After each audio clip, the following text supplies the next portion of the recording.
Volete un tosasiepi allungato che non sia né a motore né a batteria? C'è a cavo. Con Stihl ne abbiamo uno, fatto molto bene, 6 kg di peso, lama da 50 cm, orientabile, 2,54 m di altezza complessiva, quindi significa che tenendolo in mano riesco ad arrivare tranquillamente anche ai 3 metri, 3 metri e mezzo. La testa si piega e quindi potete fare in sicurezza la testa della vostra siepe rimanendo con i piedi per terra.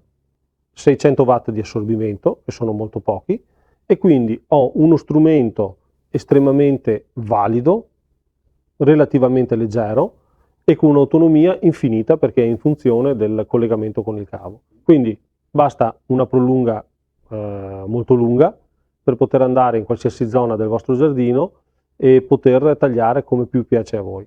E quindi se avete bisogno di un prodotto di questo tipo non fate altro che cliccare nel link in descrizione o venite a trovarmi nel mio negozio, ve lo farò provare, ve lo farò sentire, colleghiamo con la spina e vedete anche l'impressione che fa.